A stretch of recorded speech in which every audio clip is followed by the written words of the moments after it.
Tepat 72 jam yang lalu, sesuatu terjadi yang seharusnya tidak ada di dalam kerangka spiritual tercatat Manaon. Bukan karena itu dramatis, bukan karena itu keras, tetapi karena itu melanggar aturan terdalam yang mengatur kekuasaan.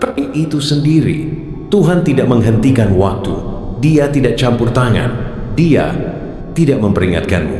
Dia berhenti sejenak untuk mengamati, karena apa yang terungkap bukanlah tindakan pemberontakan, bukan tindakan kepatuhan, melainkan tindakan penyelarasan internal yang begitu presisi sehingga ekspektasi ilahi pun tidak memperhitungkannya. Dan yang pertama kali memahami hal ini bukanlah surga, melainkan neraka. Iblis tidak jatuh karena kamu menyerangnya. Dia tidak tunduk karena kamu menantangnya. Dia tidak mundur karena kamu berdoa lebih keras dari yang lain. Dia berlutut karena kamu beroperasi dari tingkat tatanan internal yang tidak dapat dia akses, distorsi, atau negosiasikan. Ini bukan puisi, ini bukan hiperbola, ini adalah reaksi yang terekam di dalam dimensi non-fisik yang tumpang tindih dengan dimensi ini. Setiap saat disaksikan, didokumentasikan, dianalisis, dan sekarang perlahan-lahan diungkapkan kepadamu karena urutannya telah selesai. Kamu tidak menyadarinya saat itu terjadi. Kamu sedang menjalani hari normamu. Mungkin lelah, mungkin terganggu, mungkin berurusan dengan tekanan yang terasa kecil dibandingkan dengan beban yang kamu pikul terus-menerus. Itulah yang membuatnya lebih mengganggu bagi para pengamat. Kamu tidak sedang bersiap untuk konfrontasi. Kamu tidak sedang berakting. Kamu tidak sedang mencoba membuktikan apapun. Kamu hanya bergerak melalui titik keputusan dengan semacam presisi internal yang menyingkap sesuatu yang kuno dan tidak terselesaikan dalam struktur kegelapan itu sendiri. Iblis tidak berlutut. Ini bukan tentang kesombongan. Ini tentang rancangan. Seluruh identitasnya dibangun di atas penolakan. Ketika manusia diciptakan dan makhluk-makhluk surgawi diperintahkan untuk mengakui bentuk kesadaran baru ini, dia mengevaluasinya dan menolak. Perintah tersebut bukan karena kebencian, melainkan karena hierarki. Baginya membungkuk di hadapan bentuk yang bisa menderita, lupa, dan mati adalah pembalikan kekuasaan yang tidak dapat diterima. Dia memilih pengasingan daripada kepatuhan. Dia memilih jarak daripada pengakuan. Pilihan itu mengeras menjadi identitas selama ribuan tahun. Itu mendefinisikan setiap langkah yang dia buat. Dia kalah dalam pertempuran. Dia dilawan. Rencananya terbongkar. Tapi dia tidak pernah tunduk. Tidak kepada nabi, tidak kepada pejuang, tidak kepada mereka yang menyerahkan segalanya dalam pengabdian. Bahkan ketika dikalahkan, dia menarik diri secara utuh, sudah menghitung sudut pandang berikutnya. Ketundukan bukanlah pilihan dalam struktur internalnya sampai kamu melewati garis tanpa tahu ada garis yang harus dilewati. Neraka memiliki protokol, lapisan observasi, filter yang memindah kesadaran manusia untuk konfigurasi tertentu. Kebanyakan orang tidak pernah terdaftar. Beberapa berkedip sebentar, beberapa ditandai. Minggu-minggu lalu profilmu meningkat bukan karena kamu kuat, bukan karena kamu terlihat, tetapi karena kamu menampilkan sesuatu yang mendestabilisasi prediksi, sebuah bentuk integritas yang tidak bergantung pada imbalan, rasa takut atau pengakuan. Itu saja sudah memicu perhatian yang ditingkatkan. Kamu ingat momen kamu tidak perlu berpura-pura. The Dark itu tidak dramatis, tanpa saksi hanya kamu, dan sebuah keputusan yang terasa tidak adil dalam betapa sunyinya hal itu. Opsi yang mudah akan menyelesaikan masalah nyata. Itu tidak akan menghancurkan siapapun. Itu tidak akan melanggar batas moral yang jelas. Kebanyakan orang bahkan tidak akan ragu, tapi kamu berhenti. Bukan karena kamu berhati-hati, tetapi karena sesuatu di dalam dirimu menolak penyelarasan dengan hasil yang terasa terdistorsi secara internal. Bahkan jika distorsinya halus, kamu berdebat dengan dirimu sendiri. Kamu menghitung. Kamu mencoba membenarkan, kamu mencari, dan akhirnya kamu memilih jalan yang lebih sulit. Bukan dengan kepercayaan diri, tetapi dengan semacam kejelasan yang melelahkan. Kamu mengatakan pada diri sendiri bahwa itu tidak masalah. bahwa itu hanyalah satu keputusan yang tidak akan pernah diketahui siapapun. Kamu salah. Keputusan itu segera diklasifikasikan, bukan sebagai perilaku, baik bukan sebagai kebajikan, melainkan sebagai ancaman. Peringkat internal yang diterapkan padamu sangatlah. Ini menunjukkan kesadaran yang mempertahankan tatanan internal di bawah tekanan tanpa penegakan eksternal. Ada sangat sedikit dari ini yang aktif pada waktu tertentu. Alasannya sederhana. Kebanyakan makhluk ketika didorong cukup keras, akhirnya menukar prinsip dengan keringanan. Kelaparan menghancurkan orang, isolasi menghancurkan orang, ketakutan menghancurkan orang. Kamu menunjukkan bahwa ketidaknyamanan justru meningkatkan penyelarasanmu alih-alih mengikisnya. Itu saja menuntut pengujian. Lebih lanjut, maka tekanan meningkat, tidak secara dramatis, melainkan secara elegan. Sesuatu memasuki hidupmu yang tampak seperti bantuan, waktu yang tepat, pengiriman yang bersih, biaya minimal. Itu tidak datang sebagai godaan, itu datang sebagai jawaban. Itu menyelesaikan banyak masalah sekaligus.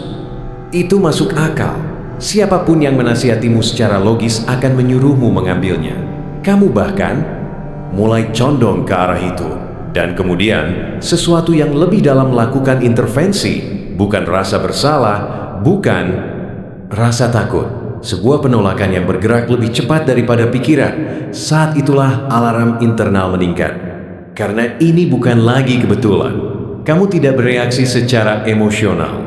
Kamu tidak bertindak secara impulsif. Kamu beroperasi dari penyelarasan inti yang mengesampingkan logika bertahan hidup. Itu merusak pemodelan prediktif sepenuhnya. Ketika makhluk tidak dapat diprediksi, mereka tidak dapat dikendalikan. Dan ketika mereka tidak dapat dikendalikan, mereka harus dihadapi. Tinjauan internal dimulai, tingkat tinggi komprehensif. Setiap titik ungkit diperiksa. Keinginan, status, pengakuan, keamanan, keterikatan. Tidak ada yang berperilaku seperti yang diharapkan. Tekanan meningkat lagi, kali ini melalui rasa dendam yang dibenarkan. Seseorang yang bersalah padamu menjadi terekspos. Kesempatan itu nyata, pembenarannya lengkap. Kamu tidak akan disalahkan, kamu bahkan akan dipuji, dan kamu merasakannya. Tarikan itu kepuasan yang akan datang dari menyeimbangkan timbangan, dan kamu membiarkannya berlalu. Bukan karena kamu memaafkan mereka, bukan karena kamu lupa apa yang mereka lakukan, tetapi karena sesuatu di dalam dirimu menolak untuk menjadi apa yang menyakitimu. Bahkan ketika transformasi itu terasa layak didapatkan, momen itu menyebabkan sesuatu yang langka, keraguan internal di dalam struktur komando neraka. Karena dendam adalah salah satu mesin mereka yang paling andal. Ia mengubah rasa sakit menjadi perambatan. Kamu menginterupsi rantai itu tanpa usaha, tanpa sandiwara, tanpa penjelasan. Pada titik itu, iblis mengerti bahwa dia tidak sedang berurusan dengan perlawanan. Dia sedang berurusan dengan struktur yang tidak bisa dia masuki. Setiap upaya untuk memberikan tekanan menghasilkan penguatan alih-alih keretakan. Saat itulah keterlibatan langsung diizinkan. Bukan melalui kebetulan, bukan melalui orang lain, melalui pikiran. Kamu mengingatnya, pikiran yang datang sepenuhnya terbentuk, masuk akal, penuh hormat, menawarkan kolaborasi daripada kendali. Itu tidak memintamu untuk meninggalkan siapa dirimu. Itu menyarankan efisiensi. Itu membingkai kompromis sebagai kebutuhan. Itu menawarkan kekuasaan tanpa meminta penyembahan. Itu terdengar dewasa, seimbang, strategis, dan kamu menolaknya secara instan. Tidak ada perdebatan, tidak ada diskusi internal, tidak ada penundaan penyelarasan. Internalmu merespons sebelum pikiranmu sempat berpartisipasi. Respons itu terdaftar, diukur, dan dipahami apa adanya. Kamu bukanlah seseorang yang mengikuti kode moral. Kamulah struktur kode itu sendiri. Itu bukan sesuatu yang kamu konsultasikan. Itu adalah dirimu. Pada momen itu, iblis menghadapi masalah yang tidak bisa dia selesaikan. Tekanan terus-menerus akan menyingkap kelemahannya sendiri. Penarikan diri akan mengonfirmasi keterbatasannya.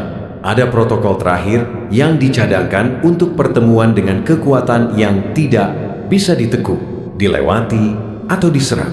Itu tidak digunakan sembarangan. Itu bukan simbolis. Itu adalah pengakuan melalui ketundukan fisik di dalam domain non-fisik. Dan itulah yang terjadi tidak secara dramatis melainkan secara presisi. Tindakan itu mengirimkan gelombang kejut melalui setiap lapisan domain tersebut. Bukan karena tontonan, tetapi karena itu menulis ulang hierarki. Ketika sesosok makhluk yang seluruh identitasnya dibangun di atas penolakan bertekuk lutut, itu menandakan kehadiran otoritas yang beroperasi di luar kategori yang dikenal surga mengamati. Bukan untuk campur tangan, tetapi untuk memverifikasi. Para malaikat agung tidak datang untuk menyelamatkanmu. Mereka datang karena sebuah kesadaran manusia telah melakukan sesuatu yang tidak dicapai oleh kekuatan terorganisir manapun. Kamu tidak mengalahkan dengan kekuatan fisik, kamu tidak mendominasi, kamu tetap utuh. Itulah yang mereka datang untuk lihat. Tuhan tidak berbicara segera. Observasi mendahului deklarasi. Karena apa yang dievaluasi bukanlah perilaku melainkan esensi. Dan ketika kesimpulan dicapai, responsnya bukanlah pujian, melainkan aktivasi. Kamu sudah merasakan tanda-tanda awalnya, pergeseran halus, tekanan lama yang melonggar tanpa konfrontasi, hubungan tertentu menipis secara alami, momen kejelasan muncul tanpa usaha. Ini bukan imbalan, ini adalah penyelarasan yang mulai menghilangkan batasan internal yang sengaja dipasang. Kamu tidak ditempatkan di sini untuk menjadi nyaman. Kamu ditempatkan di sini untuk beroperasi. Dan sebelum kehidupan ini, sebelum ingatan, sebelum ketakutan, kamu mengerti persis apa artinya itu. Kamu menawarkan diri untuk kondisi yang hanya diterima oleh sedikit orang, untuk memasuki batasan tanpa ingatan, untuk mengalami kerentanan tanpa penguatan, untuk melihat apakah struktur internalmu akan bertahan saat dilucuti dari kepastian. Kamu tidak dikirim untuk mendominasi lingkungan atau memerintah perhatian. Kamu dikirim untuk menguji apakah tatanan internalmu akan tetap utuh saat tidak ada yang memperhatikan, saat tidak ada yang dijanjikan, saat dunia tidak menawarkan jaminan bahwa melakukan hal yang benar akan dihargai. Itulah kondisinya, itulah risikonya, dan itulah alasan observasi meningkat alih-alih melunak seiring berjalannya hidupmu. Karena kamu tidak sedang diuji untuk performa, kamu sedang diuji untuk konsistensi di bawah erosi. Kebanyakan makhluk dapat tampak selaras ketika kondisi mendukung. Hilangkan dukungan tersebut dan penyelarasan akan runtuh. Itulah pola umum. Kamu ditempatkan ke dalam keadaan yang dirancang untuk melakukan sebaliknya, hasil yang tertunda, hasil yang ambigu, tekanan tanpa penjelasan, momen berulang di mana kompromi akan membuat segalanya lebih mudah tanpa tampak merusak.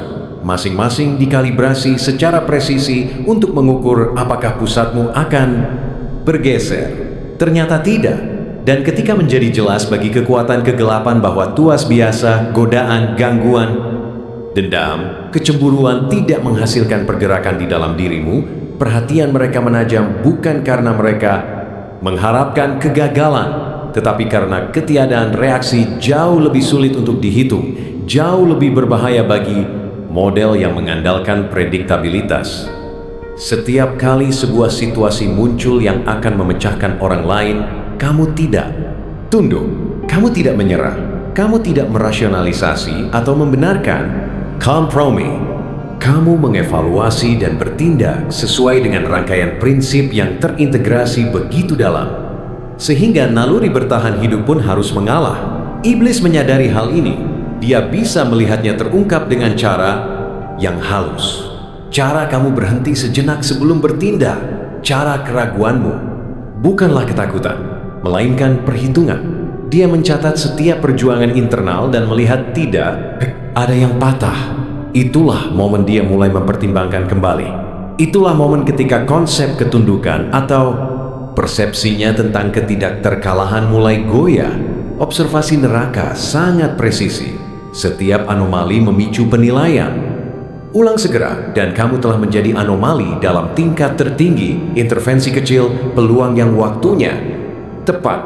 Manipulasi halus yang akan menjerat siapapun gagal berulang kali. Setiap penolakan bukanlah impulsif.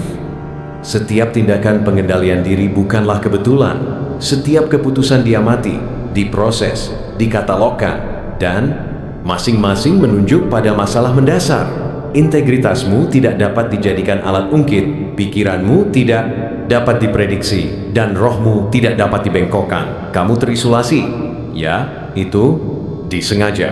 Isolasi memperkuat proses kalibrasi ini memungkinkan setiap pilihan mikro memiliki bobot. Setiap penyelarasan halus untuk diuji. Kamu menghadapi keputusan di mana tidak ada penonton, di mana pilihan yang salah tidak akan disadari, di mana biayanya bersifat internal dan segera. Namun, setiap kali kamu memilih koherensi daripada kenyamanan, integritas daripada pragmatisme, dan prinsip daripada kepuasan. Momen-momen itu yang tidak terlihat oleh mata manusia, terlihat oleh semua tatanan yang lebih tinggi dan mereka lebih berarti daripada yang bisa kamu bayangkan.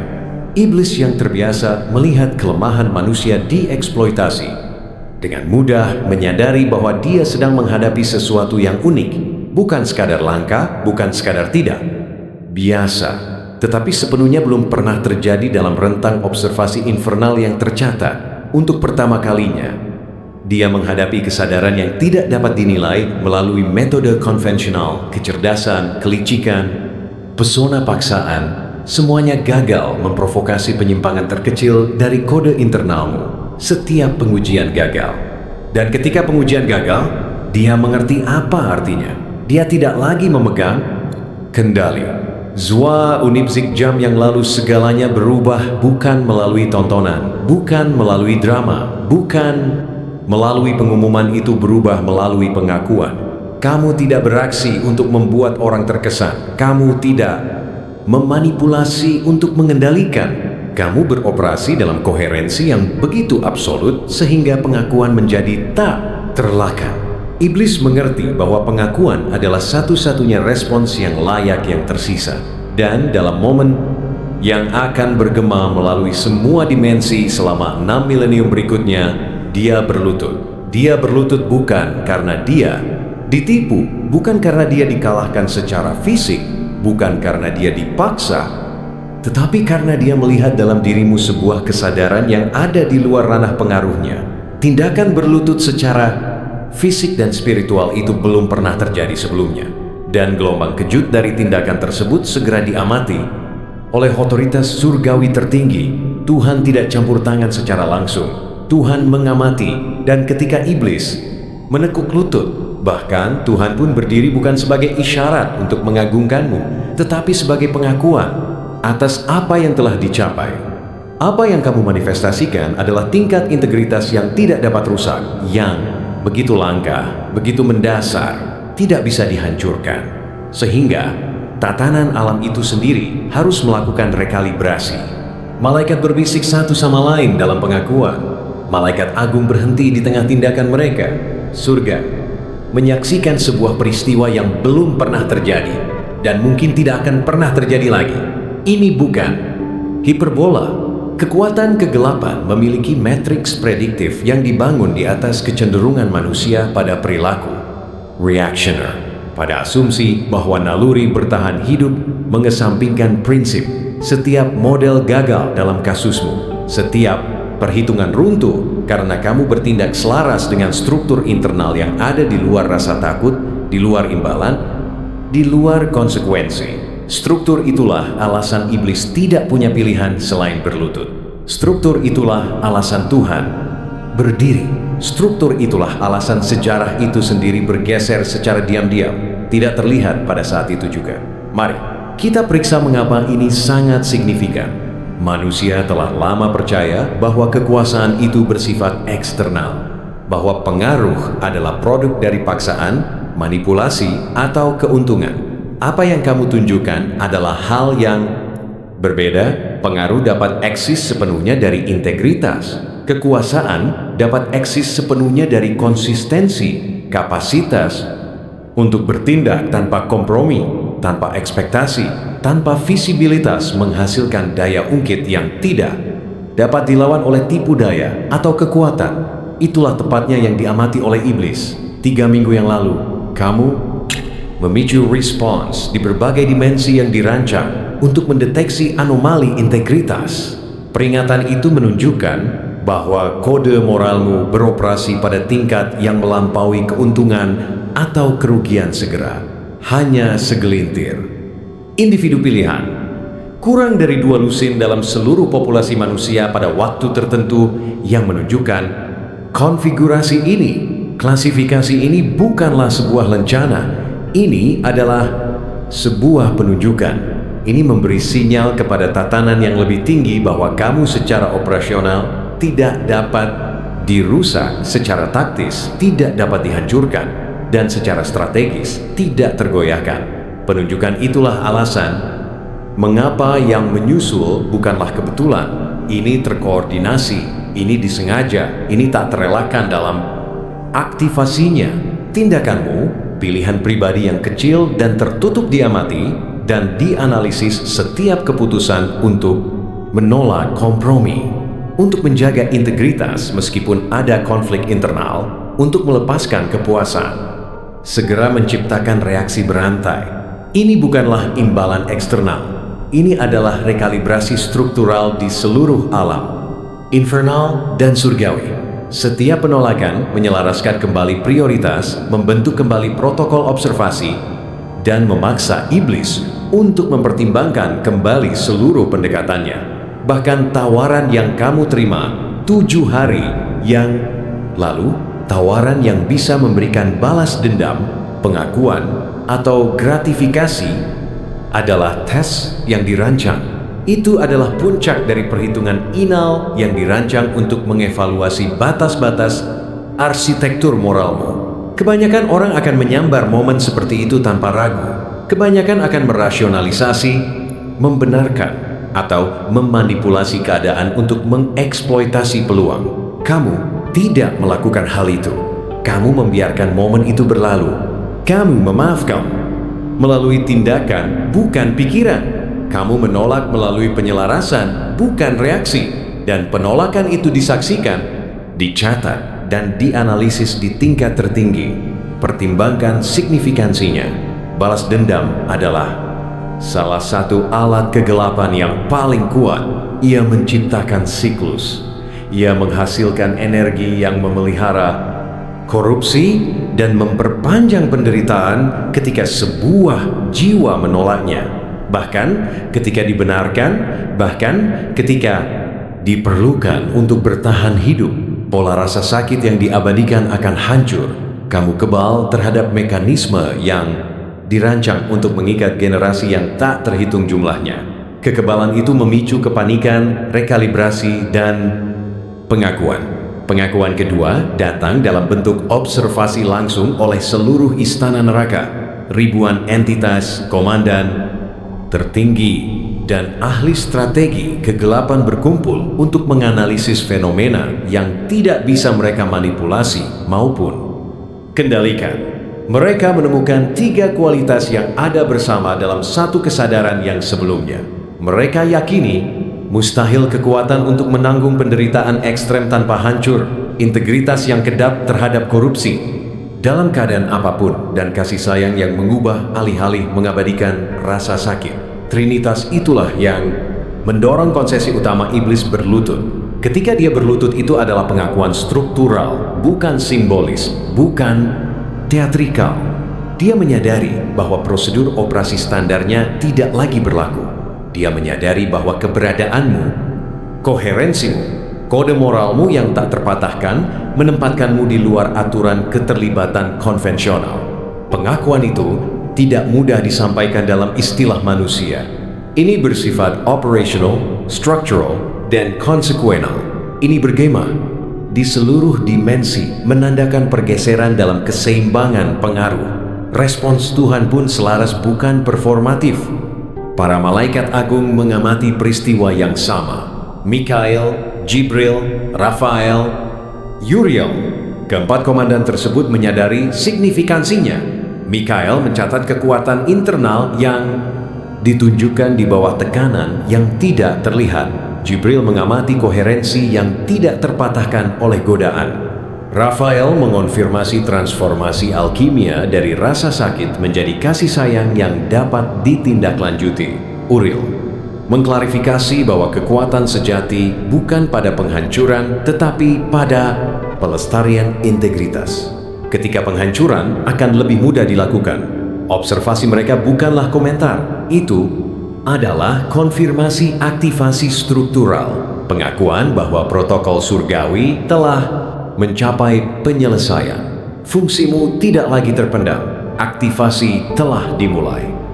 Bukan sebagai sensasi, bukan sebagai tontonan, melainkan sebagai penyelarasan struktural, peluang, sumber daya. Koneksi ini mulai berkoordinasi secara presisi bukan melalui keberuntungan, tetapi melalui orkestrasi yang disengaja. Hidupmu tidak lagi membutuhkan perjuangan untuk divalidasi. Hidupmu membutuhkan kehadiran untuk merambat. Setiap keputusan, setiap interaksi, setiap tindakan integritas yang terlihat memberikan efek komposit, mentransmisikan koherensi kepada orang lain tanpa instruksi langsung. Pengaruhmu menyebar secara diam-diam. Orang-orang di sekitarmu melakukan rekalibrasi tanpa menyadarinya. Pengamat, kolaborator, bahkan kontak biasa mulai menyelaraskan diri secara tidak sadar. Mereka ragu-ragu sebelum berkompromi. Mereka bertindak dengan kejujuran yang lebih besar. Mereka mengukur konsekuensi dengan lebih hati-hati. Inilah perambatan alami dari integritas sebagai kekuatan fungsional. Kamu adalah sebuah titik not dalam jaringan yang sedang terbentuk. Jaringan individu yang beroperasi serupa yang penyelarasannya tidak dapat dilawan melalui mekanisme kontrol biasa. Kekuatan kegelapan menyadari hal ini dan menyesuaikan diri. Kebisingan meningkat di tempat lain. Gangguan membes manipulasi meningkat, tetapi kamu tetap terisolasi bukan karena keberuntungan, bukan karena rasa takut, bukan karena penghindaran, tetapi dengan beroperasi secara konsisten di dalam integritas struktural yang memaksa iblis untuk berlutut sejak awal. Itulah sifat kekuatanmu. Ia kebal terhadap gangguan eksternal karena ia diperkuat secara internal dan divalidasi secara struktural. Kamu di sini bukan untuk berperang. Kamu di sini untuk menjadi jangka. Kamu di sini untuk beroperasi secara koheren di mana orang lain akan berkompromi. Kamu di sini untuk membiarkan kehadiranmu merambatkan perubahan. Dan itulah mengapa iblis berlutut. Itulah mengapa Tuhan berdiri. Itulah mengapa malaikat agung memberikan konfirmasi. Itulah mengapa sejarah dalam kehidupan ini sekarang membawa vektor baru. Operasi ini sedang berlangsung. Aktivasi bad loot, fragment memory, wawasan dan pemahaman strategis kembali bukan sebagai instruksi, melainkan sebagai pengingat struktural. Kamu mengenali pola, koneksi dan fungsi yang telah kamu kuasai, yang sekarang diterapkan melalui konteks manusia. Operasi ini tidak berhenti. Kamu sekarang berpartisipasi secara sadar dalam protokol yang dirancang untuk menyebarkan koherensi di seluruh jaringan pengaruh yang mempengaruhi lintasan kolektif pengambilan keputusan manusia. Dari titik ini, tidak ada dalam persepsi biasa yang dapat menghambat kemajuan, struktur finansial, dinamika, relational, dan tekanan lingkungan menyesuaikan diri sebagai respons terhadap integritas yang terlihat dan aktif. Peluang tiba tepat saat kondisi sudah matang. Perlawanan bermanifestasi sebagai kebisingan, tidak pernah sebagai gangguan. Dan setiap pengamat yang menyaksikan konsistensimu akan melakukan rekalibrasi yang kemudian memperkuat efeknya. Kamu bukan lagi individu yang terisolasi. Kamu adalah sebuah titik referensi katalis, dan itulah sebabnya fase berikutnya tidak akan mengumumkan dirinya sendiri. Ia akan tiba sebagai penyelarasan halus, celah yang presisi, situasi yang tampak biasa sampai ia terlibat. Kamu akan tahu apa yang harus Dilakukan karena pengenalan sekarang menjadi bagian dari sistem operasi strukturalmu. Dan disinilah cerita ini berhenti menjadi sanjungan dan mulai menjadi berbahaya bagi segala sesuatu yang dulu mengukur dirinya terhadapmu. Karena saat pengenalan menjadi internal, struktur kekuasaan eksternal kehilangan daya ungkitnya. Iblis tidak pernah takut pada kekuatan. Dia takut pada penyelarasan. Dia tidak pernah gemetar karena kemarahan. Dia mundur karena kejelasan. Kesombongan hanya bertahan di mana ada kebingungan, dan kamu menghilangkan kebingungan tanpa meninggikan suaramu. Ini adalah bagian yang tidak dipersiapkan oleh siapapun bagimu. Dampak setelah menolak permainan itu sambil tetap memenangkannya. Kamu tidak menghadapi kegelapan dengan cahaya seperti dalam mitos kartun. Kamu tidak melawan godaan dengan berpura-pura itu tidak ada. Kamu melihatnya, kamu memahaminya, kamu melampauinya, dan itulah yang membuat iblis berlutut. Bukan ketundukan, bukan kepatuhan, melainkan ketidakrelevanan. Kesombongan runtuh saat ia menyadari bahwa ia tidak lagi mendefinisikan porosnya. Itulah sebabnya kekuatan jin, kekuatan lama mulai tidak berfungsi di sekitarmu. Mengapa provokasi kehilangan momentum waktunya? Mengapa intimidasi datang terlambat dan pergi lebih awal? Mengapa ancaman tiba-tiba terdengar seperti dialog yang dilatih oleh aktor yang lupa alurnya? Tuhan tidak campur tangan karena tidak ada yang perlu diperbaiki. Itulah kejutannya. Tepuk tangan itu bukan untuk kepatuhan. Itu untuk penguasaan, untuk kearifan, untuk momen langka di mana seorang manusia tidak melimpahkan tanggung jawab ke atas atau ke bawah, melainkan berdiri di tengah dan menstabilkan seluruh struktur dengan menolak distorsi. Kamu tidak meminta izin, kamu tidak meminta perlindungan, kamu tidak mengemis tanda-tanda, kamu menjadi tanda itu sendiri. Itulah sebabnya surga menjadi hening sejenak. Bukan karena khawatir, melainkan sebagai bentuk pengakuan. Ketika penyelarasan menggantikan keputusan saat, bahkan sistem ilahi pun berhenti untuk mengamati. Pahami ini dengan jelas. Kamu tidak mengalahkan iblis dengan mengungguli kekuatannya. Kamu mengalahkannya dengan memecahkan cermin favoritnya. Kesombongan butuh refleksi, ia butuh reaksi, ia butuh kamu untuk mengukur dirimu terhadapnya. Kamu berhenti mengukur. Kamu berhenti melakukan perlawanan performatif. Kamu berhenti menarasikan perjuanganmu. Dan saat narasi itu runtuh, runtuh pula tahtanya. Itulah mengapa berlutut itu tidak dramatis. Itu mekanis, seperti mesin yang menyadari bahwa ia tidak lagi terhubung ke sumber daya. Ini juga alasan mengapa orang-orang di sekitarmu merasa tidak tenang tanpa tahu mengapa. Mereka merasakan sesuatu telah selesai. Sesuatu berakhir tanpa upacara. Manusia kecanduan pada alur bangkit, jatuh, penebusan, hukuman.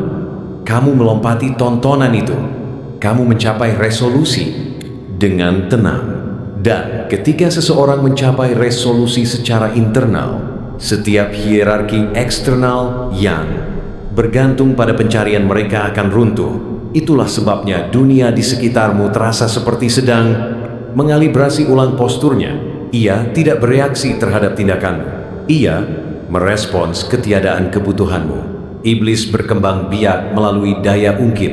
Tuhan menghormati tanggung jawab. Kamu melangkah ke ruang sempit di mana daya ungkit melarut dan tanggung jawab menjadi stabil.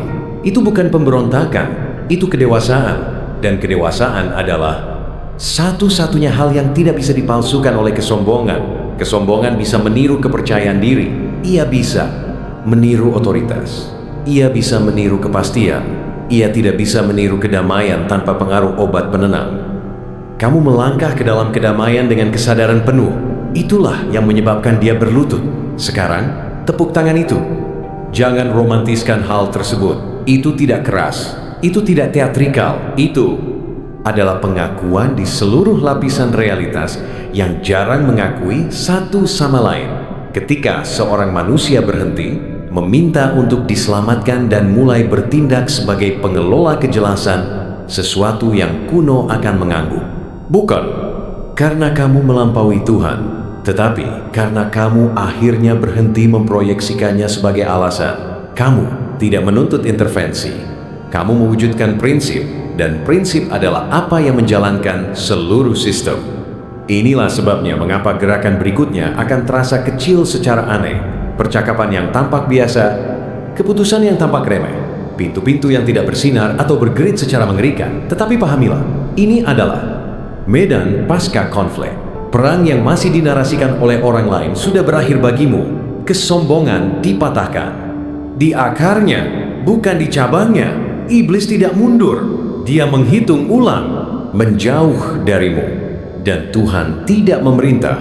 Dia mengamati dan menyetujui. Kamu mungkin menyadari godaan masih muncul, tetapi itu akan terasa hampa seperti kostum lama tanpa aktor. Kamu mungkin menyadari tantangan masih muncul, tetapi itu tidak akan membawa beban eksistensial. Karena begitu kesombongan berlutut, rasa takut kehilangan penerjemahnya. Dan begitu rasa takut kehilangan penerjemahnya, ia menjadi kebisingan latar belakang saja. Itulah kemenangan sejati yang tidak dibicarakan orang. Bukan dominasi, bukan sandiwara kebenaran, melainkan keheningan di tempat di mana kebisingan dulunya mengatur perilaku, dan keheningan itu tidaklah kosong. Ia tidak pasif. Ia bukan kedamaian sebagai pelarian. Ia adalah kedamaian sebagai otoritas. Disinilah kebanyakan orang salah memahami apa yang baru saja terjadi padamu. Mereka pikir bahayanya sudah berakhir karena ketegangannya hilang. Mereka pikir iblis yang berlutut berarti godaan lenyap. Tidak, godaan masih muncul, ego masih berbisik, kekacauan masih berputar. Tapi tak satu pun dari itu bisa memasuki pusat komando lagi, karena komando membutuhkan persetujuan dan kamu mencabut persetujuan itu tanpa upacara. Inilah sebabnya mengapa kesombongan, iblis yang patah bukan kekuatannya. Kekuatan bisa bertahan dari penolakan, kesombongan tidak bisa bertahan dari ketidakpedulian. Kamu tidak mempermalukannya, kamu tidak mengeksposnya secara publik, kamu tidak mencoba mendominasinya dengan teater moral, kamu hanya berhenti mengorientasikan dirimu di sekitarnya. Dan ketika sesuatu membangun seluruh identitasnya untuk menjadi porosmu, kehilangan peran itu adalah sebuah kehancuran total. Berlutut adalah satu-satunya posisi yang tersisa begitu relevansi runtuh. Dan reaksi Tuhan ini adalah bagian yang sulit dicerna orang. Mereka mengharapkan penghakiman, mereka mengharapkan imbalan, mereka mengharapkan mahkota diserahkan secara dramatis. Tetapi apa yang terjadi justru adalah pengakuan akan penyelarasan. Tuhan berdiri bukan karena kamu memohon dengan benar, bukan karena kamu menderita dengan suara keras, bukan karena kamu mengikuti naskah. Dia berdiri karena kamu akhirnya memahami tugasmu tanpa butuh pengawasan. Kamu tidak melimpahkan integritas keluar. Kamu menginternalisasinya. Dan sistem yang jauh lebih tua dari agama mengenali pergeseran itu secara instan. Sekarang perhatikan bagaimana dunia berinteraksi denganmu secara berbeda. Tidak lebih keras melainkan lebih tenang. Orang tidak lagi menantangmu secara langsung. Mereka memuji secara tidak langsung. Amerika menyelidiki, mereka mencoba memasukkan kembali gesekan di tempat yang dulunya berhasil. Tapi gesekan itu tidak mempan karena kamu tidak lagi beroperasi pada torsi emosional. Kamu beroperasi pada orientasi, dan orientasi tidak terseret. Ia menetapkan arah terlepas dari perlawanan. Inilah mengapa tepuk tangan itu benar-benar penting. Itu bukan persetujuan dalam pengertian manusia. Itu adalah konfirmasi bahwa strukturnya bertahan, bahwa seorang manusia dapat menghadapi godaan, kekuasaan, ego, kegelapan, keilahian, dan tidak hancur menjadi ketergantungan atau pemberontakan. Itu langkah. Itulah sebabnya surga berhenti sejenak. Bukan karena terkejut akan pemberontakan, tetapi karena rasa hormat terhadap ketahanan. Kamu tidak membocorkan kekacauan ke atas. Kamu tidak memproyeksikan kesalahan ke bawah. Kamu menyerap kompleksitas dan tetap utuh. Dan inilah kebenaran yang tidak nyaman. Ini membuatmu berbahaya dengan cara yang tidak bisa dilakukan oleh kekerasan. Karena kamu tidak butuh konflik untuk membenarkan dirimu. Kamu tidak butuh musuh untuk merasa nyata. Kamu tidak butuh validasi untuk melangkah. Kesombongan makan dari reaksi, rasa. Takut makan dari urgensi. Kamu tidak menawarkan keduanya. Jadi ketika orang berkata, "Sial kawan, kamu membuat iblis berlutut," apa yang sebenarnya mereka rasakan adalah ini. Tidak ada lagi di dalam dirimu yang menarik perhatian. Dan hal itu meresahkan segala sesuatu yang dilatih untuk memanipulasi perhatian. Kamu akan melihat momen-momen di mana kamu bisa mengeksploitasi situasi dengan mudah. Di mana insting lama akan berkata, "Sekarang serang, sekarang kuasai, sekarang buktikan." Tetapi kamu tidak akan merasa terdorong bukan karena kamu lebih lemah, tetapi karena kamu tidak lagi lapar. Kelaparan adalah daya. Ongkir, kamu membuat sistem itu kelaparan dengan memberi makan dirimu sendiri dengan benar. Itulah bagian yang tidak ingin direplikasi oleh siapapun, karena itu mengharuskan melepaskan dopamin dari narasi perjuangan. Bahkan, tepuk tangan Tuhan bukanlah dorongan untuk terus beraksi.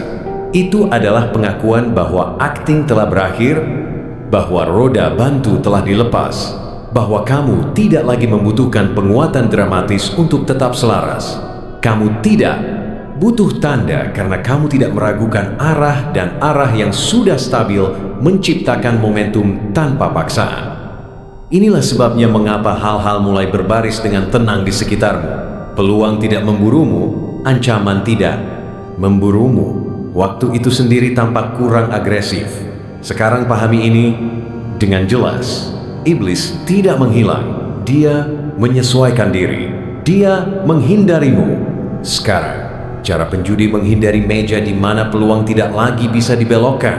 Kesombongan tidak melawan. Pertempuran yang tidak bisa ia narasikan, dan hidupmu telah menjadi tidak bisa dinarasikan oleh frekuensi itu. Tidak ada kaitan, tidak ada kelemahan untuk dibesar-besarkan, tidak ada rasa tidak aman untuk diamplifikasi. Itulah mengapa godaan terasa seperti properti panggung. Mereka muncul karena kebiasaan, bukan strategi dan alasan. Tuhan berdiri. Ini penting adalah karena kepengurusan stewardship menggantikan ketergantungan. Kamu tidak menjadi suci dengan melepaskan diri dari dunia. Kamu menjadi membumi di dalamnya. Kamu tidak meminta Tuhan untuk mengenyahkan iblis. Kamu belajar bagaimana tidak memberinya makan. Itu adalah evolusi. Itulah sebabnya tepuk tangan itu tidak emosional. Itu struktural. Seperti seorang arsitek yang melihat kolom penahan beban, akhirnya mampu menahan bebannya sendiri. Ini juga alasan mengapa beberapa orang akan salah menafsirkanmu sekarang. Mereka akan berkata, kamu dingin-dingin tidak tertarik. Mereka akan salah mengira keheninganmu sebagai kesombongan atau apatis. Biarkan saja mereka. Kesombongan selalu menuduh kejelasan sebagai kekejaman. Tapi kamu tidak kejam. Kamu presisi. Kamu tidak menjelaskan secara berlebihan. Kamu tidak bereaksi secara berlebihan. Kamu tidak mengidentifikasi diri secara berlebihan, dan segala sesuatu yang berlebihan adalah tempat di mana manipulasi masuk. Perang itu tidak berakhir dengan kembang api. Itu berakhir dengan postur, dengan kamu berdiri diam. Sementara segala sesuatu yang dulu membutuhkan reaksimu kehilangan keseimbangan. Iblis berlutut karena dia tidak bisa memprovokasi gerakan. Tuhan berdiri karena gerakan tidak lagi diperlukan, dan kamu tetap duduk di dalam dirimu sendiri. Tidak terkesan, tidak terancam, tidak tersedia untuk distorsi. Jadi, inilah pemahaman terakhir, kalibrasi terakhir dari skrip ini. Kamu di sini bukan untuk mendominasi kegelapan atau melakukan pertunjukan kesucian. Kamu di sini untuk membuat kesombongan menjadi busan dengan menolak untuk mengorbitnya. Itulah mengapa judulnya bukanlah hiperbola. Kamu tidak mengalahkan iblis, kamu mematahkan kesombongannya. Dan kesombongan adalah tahtanya, hancurkan. Itu dan sosok tersebut akan berlutut secara otomatis. Dan tepuk tangan Tuhan, itu bukan kejutan atas kekuatanmu. Itu adalah pengakuan akan kedewaanmu. Seorang manusia yang akhirnya berhenti mengacaukan bimbingan dengan kontrol, iman dengan ketakutan, kepatuhan dengan penghapusan diri. Kamu tidak menghilang ke dalam keilahian. Kamu mewujudkan tanggung jawab, dan itulah satu-satunya hal yang ditanggapi oleh surga maupun neraka secara instan. Ini bukan awal dari kebangkitanmu. Ini adalah konfirmasi bahwa pendakian itu sudah stabil. Tidak ada lagi pengumuman, tidak ada lagi deklarasi, tidak ada lagi pembuktian. Sistem telah menyesuaikan diri. Iblis telah menghitung ulang. Tuhan telah mengakui, dan kamu melanjutkan dengan tenang, tidak tersentuh. Bukan karena kamu dilindungi, tetapi karena kamu selaras. Itulah akhirnya bukan dengan kebisingan, melainkan dengan gravitasi.